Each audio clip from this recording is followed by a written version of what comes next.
ఇప్పుడు మేమందరం కడప జిల్లాకు సంబంధించి వైఎస్ఆర్ జిల్లాకు సంబంధించి 7 మంది ఇన్ఛార్జులు, ఎమ్మెల్యేలు, తర్వాత ముఖ్య నాయకులు, ఎమ్మెల్సీలు అందరూ కలిసి మొత్తం పులివెందులకు సంబంధించిన మెడికల్ కాలేజీ, హాస్పిటలు, బిల్డింగ్స్ అన్నీ కూడా మనం ఇప్పుడు చూడడం జరిగింది. సో మనం అందరం కూడా చూడడం జరిగింది. ఈ బిల్డింగ్కి సంబంధించి 542 కోట్ల రూపాయల వ్యయంతో నిర్మించాలా అని చెప్పి నిర్మించడం జరిగింది. దాంట్లో బ్యాలెన్స్ మిగిలింది ఒక 120 కోట్ల రూపాయల విలువైన బిల్డింగ్స్ మాత్రమే పెండింగ్ ఉన్నాయి. సో మిగతా ఎక్విప్మెంట్ అంతా కూడా రావడం జరిగింది. దాంతోపాటు రిక్రూట్మెంట్ కూడా పూర్తిగా చేయడం జరిగింది. ఎందుకంటే ఇది 24 మార్చిలో దీన్ని మా అప్పటి ముఖ్యమంత్రి శ్రీ జగన్మోహన్ రెడ్డి గారి చేతుల మీదుగా ఇది మొదలైంది.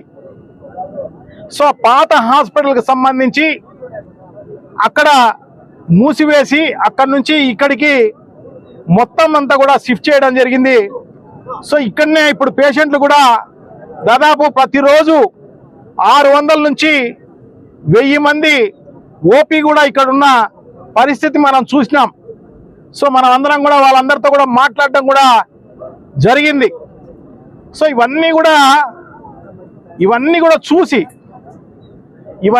చూసి ఎందుకంటే చూసినా కూడా కళ్ళున్న కబోదిలాగా, అంటే వాళ్ళకేమో కళ్ళున్నాయి, ప్రజలందరినీ కబోదులను చేయాలన్న ఉద్దేశంతో ఆ రకంగా ఎమ్మెల్సీ గారిని పంపించి రామ్ గోపాల్ రెడ్డి గారిని ఆయన ద్వారా ఇదంతా కూడా బ్లఫ్ చేసే కార్యక్రమం, మోసం మళ్ళీ చేయాలి, ప్రజలకు అబద్ధాలు మళ్ళా చెప్పాలా అని చెప్పేసి ఈ కార్యక్రమం అంతా కూడా చేసిన పరిస్థితి ఇక్కడ ఏమీ లేదు అని చెప్పి. సో ఇది ఇంకా 120 కోట్లకు సంబంధించిన ఇంకా బిల్డింగ్లు దాదాపు 70%, 80%, 90% కొన్ని రంగులు మాత్రమే పెండింగ్ ఉన్న పరిస్థితి మనం చూసినాం.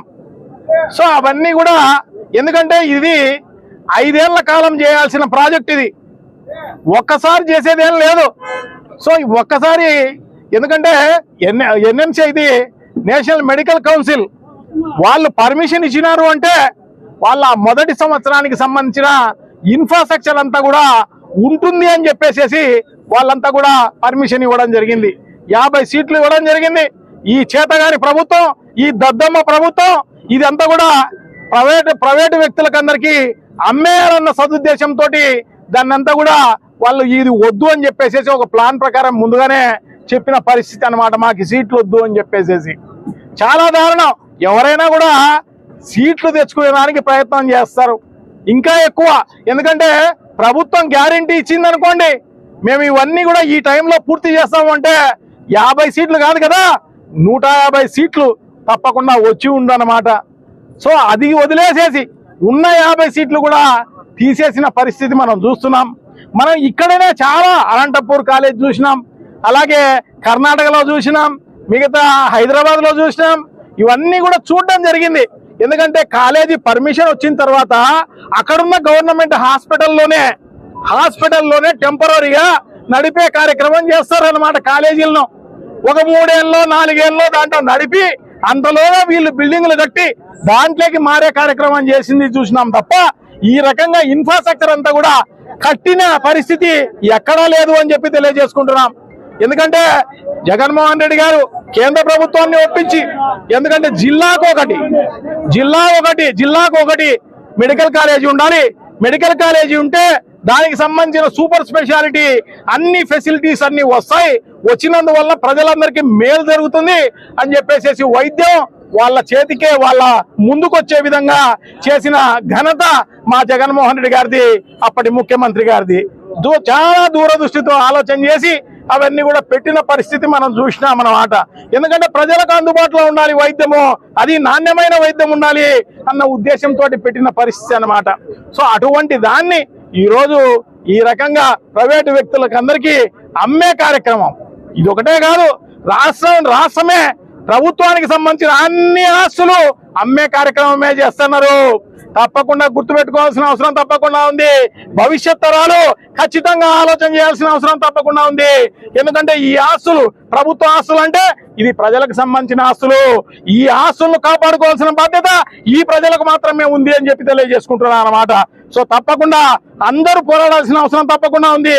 ఈ ప్రైవేటైజేషన్ అనేది ఇక్కడ కాదు, దీనికంటే ముందే దానికి అమ్మే కార్యక్రమం చేయడం జరుగుతుంది.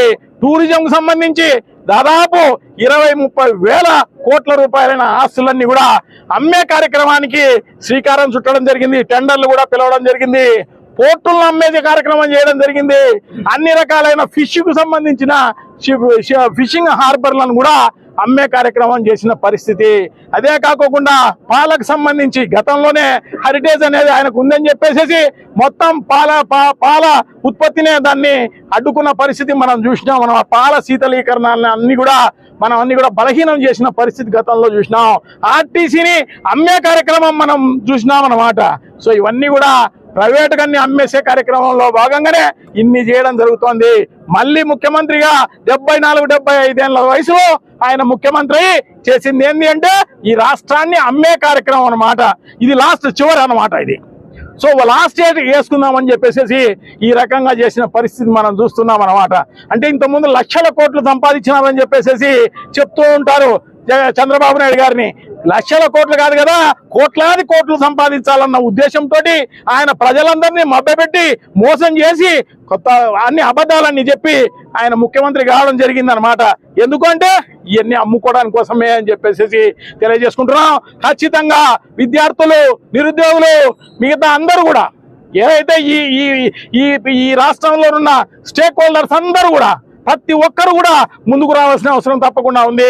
ఈ దగులుబాజీతనాన్ని ఆపాల్సిన అవసరం తప్పకుండా ఉంది. ఈ దుర్మార్గమైన చర్యలను ఆపాల్సిన పరిస్థితి ఉంది. ఖచ్చితంగా ఈ అమ్మే కార్యక్రమాన్ని ఇది ఒకటే కాదు, టూరిజమే కాదు, వైజాగ్ స్టీల్ అంతా కూడా అమ్మేసే కార్యక్రమంలో కేంద్ర ప్రభుత్వం ఉంటే దానికి మద్దతు ఇచ్చిన పరిస్థితి. సో ఇవన్నీ కూడా ఎందుకంటే మనకు సంబంధించి డబ్బులు, కమిషన్లు, లంచాలు వస్తాయన్న ఉద్దేశంతో తప్ప ఇంకో రకమైన కార్యక్రమం లేదు అని చెప్పి తెలియజేసుకుంటున్నా. మైన్స్ అమ్మే కార్యక్రమం చేస్తున్నారు. అన్ని రకాలైనవి అమ్మే కార్యక్రమం చేస్తున్న పరిస్థితి మనం చూస్తున్నాము. సో దీన్ని అడ్డుకట్ట వేయాల్సిన అవసరం తప్పకుండా ఉంది. సో ఎప్పుడైనా కూడా ఎమ్మెల్సీ గారు కానీ ఇంకా ఎవరైనా కానీ ఈ ప్రభుత్వానికి సంబంధించి ఎవరైనా రావచ్చు, వాళ్ళను ఇదే ఛాలెంజ్ చేస్తున్నాం, వచ్చి చూపించమని చెప్పేసి చెప్తున్నాం అన్నమాట.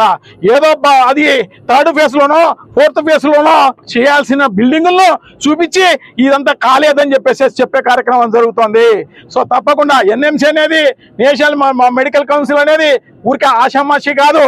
అది ఖచ్చితంగా రికమెండేషన్స్ ఉంటే ఇచ్చేది కాదు. ఇక్కడ 150 సీట్లు ఉంటే 150 సీట్లు ఇచ్చిండొచ్చు, ఎందుకు లేదు? ఈ ఇన్ఫ్రాస్ట్రక్చర్ 50 సీట్లకు సంబంధించి ప్రస్తుతానికి ఉంది. నెక్స్ట్ ఇయర్ నీకు 150 సీట్లు ఇస్తాము అని చెప్పేసి చెప్పడం జరిగిందనమాట. అంటే ఈ ప్రజలకు సంబంధించి లాస్ట్ ఇయర్ 24-25 సంబంధించి 50 సీట్లు, ఈ సంవత్సరం ఇంకొక 150 సీట్లు, మొత్తం 200 సీట్లు ఈ ప్రజలకు మనం ఇవ్వలేకపోయే కార్యక్రమం జరుగుతోంది. సో ఈ రకంగా ఇది రాష్ట్రానికే నిజంగా కూడా చాలా దారుణం. ఎందుకంటే అన్ని అమ్ముకునే కార్యక్రమం, సీట్లు అమ్ముకునే కార్యక్రమం. ఎందుకంటే ప్రభుత్వానికి సంబంధించిన హాస్పిటల్ ఉంటే బీదవారికి మేలు జరిగే కార్యక్రమం జరుగుతుంది, బీదవారు చదువుకునే దానికి అవకాశం ఉండే కార్యక్రమం జరుగుతుంది. అదే ప్రైవేట్కి ఇస్తే దాన్ని కోట్లాది రూపాయలతోటి ఎంబీబీఎస్ సీట్లు అమ్ముకునే కార్యక్రమం చేసే కార్యక్రమం జరుగుతుంది. సో ఇవన్నీ కూడా వ్యాపారం చేసేదానికి మాత్రమే ఉపయోగపడే కార్యక్రమం జరుగుతుంది అని చెప్పి తెలియజేసుకుంటూ, సో తప్పకుండా దీన్ని ఆపే కార్యక్రమం అయ్యేంత వరకు కూడా వైఎస్ఆర్ కాంగ్రెస్ పార్టీ ముందుండి ఉద్యమాలు నడిపించే కార్యక్రమం చేస్తున్నారు. మాకు తోడుగా ఈ ప్రభుత్వానికి వ్యతిరేకంగా ప్రజలందరూ కూడా కదలి రావాల్సిన అవసరం తప్పకుండా ఉంది అని చెప్పి తెలియజేసుకుంటూ, ఇది ఆగేంత వరకు ఈ ఉద్యమం ఆగదు, మా ప్రాణాలు అర్పించైనా కూడా మేము ఆపేదానికి రెడీగా ఉన్నాము అని చెప్పేసి తెలియజేసుకుంటూ సెలవు తీసుకుంటాం. ప్రతి ఒక్కరూ తప్పనిసరిగా యూట్యూబ్లోకి వెళ్ళి కడప వార్తను లైక్ చేయండి, సబ్స్క్రైబ్ చేయండి. ఇట్లు మీ జి రమణయ్య, ఎడిటర్, కడప వార్త.